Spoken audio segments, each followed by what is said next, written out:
بسم اللہ الرحمن الرحیم۔ اب آ گئی وہ آیت کہ جس سے استدلال کیا گیا ہے کہ ایمان بالرسالت نجات کے لیے ضروری نہیں ہے۔ ان الذین آمنوا والذین ہادوا والنصارى والصابئین من آمن باللہ والیوم الآخر وعمل صالحا فلہم اجرہم عند ربہم ولا خوف علیہم ولا هم یحزنون۔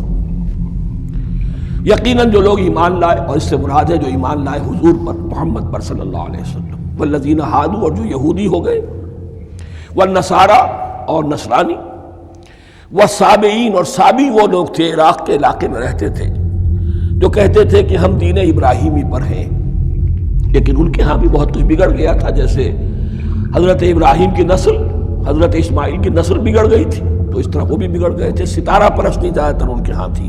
من آمن باللہ والیوم الآخر، جو کوئی بھی ایمان لایا اللہ پر اور یوم آخر پر، وعمل صالحا، اور اس نے عمل کیے اچھے، فلہم اجرہم عند ربہم، تو ان کے لیے محفوظ ہے ان کا اجر ان کے رب کے پاس، ولا خوف علیہم ولا هم یحزنون، اور نہ ان پر کوئی خوف ہوگا اور نہ وہ کسی حزن سے دوچار ہوں گے۔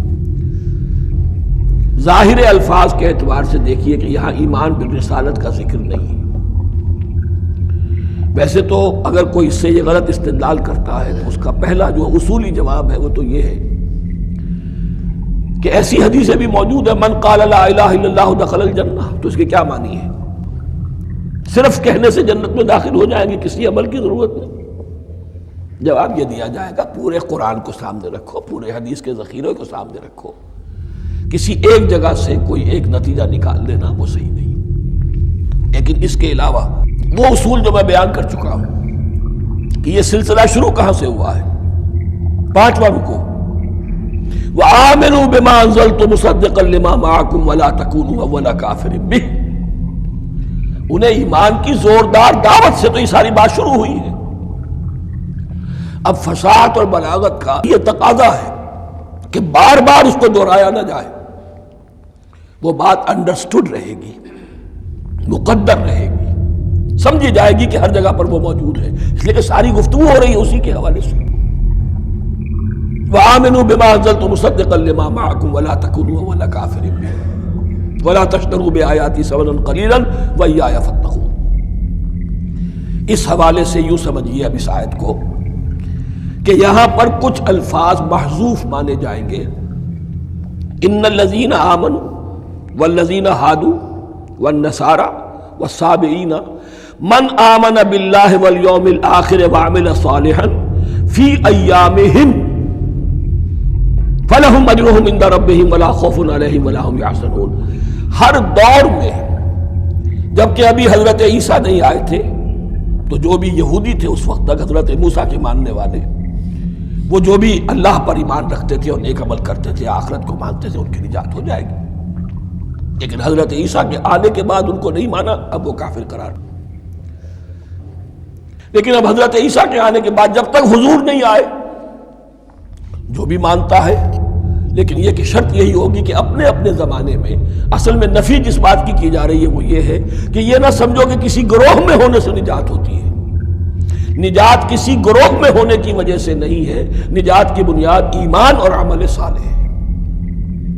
کسی رسول پر ایمان لانا، اپنے دور کے رسول پر، وہ تو لازم ہے، لیکن یہ ہے کہ اس پر ایمان تو لے آئے اور وہ عمل صالح نہیں ہے تو نجات نہیں ہوگی۔ تو یہ اپنے اپنے دور میں، اپنے اپنے زمانے میں، ہر امت کے لیے، وَلِكُلِّ أُمَّةٍ أَجَلٌ، قرآن مجید کے ایک مقام پر آیا ہے، ہر امت کے لیے ایک خاص معین مدت ہے۔ اس معینہ مدت میں اب ظاہر بات ہے جو لوگ حضور کی بعثت سے پہلے فوت ہو گئے ان پر تو کوئی ذمہ داری نہیں تھی حضور پر ایمان لانے کی، اور ایسے لوگ تھے، ایسے موحدین مکے میں موجود تھے جو یہ کہتے تھے کعبے کے پردے پکڑ پکڑ کر، اے اللہ ہم صرف تجھے پوجنا چاہتے ہیں، صرف تیری بندگی کرنا چاہتے، لیکن جانتے نہیں کیسے کریں۔ یہ بات موجود تھی اور ان کا انتقال بھی ہو گیا۔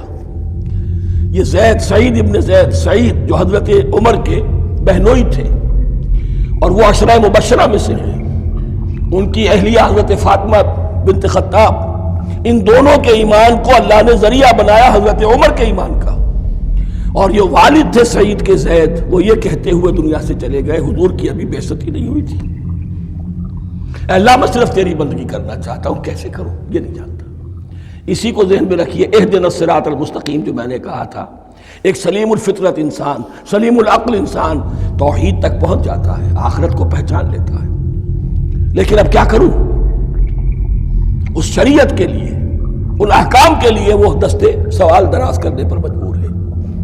الحمدللہ رب العالمین الرحمن الرحیم مالک یوم الدین ایاک نعبد و ایاک نستعین اہدنا الصراط المستقیم۔ اسی صراط المستقیم کی دعا کا یہ جواب اب آئے گا، شروع ہوگا سورہ بقرہ سے، یہ کرو یہ نہ کرو، یہ فرض ہے، یہ تم پر لازم کیا گیا، یہ چیز حرام کی گئی، وغیرہ وغیرہ۔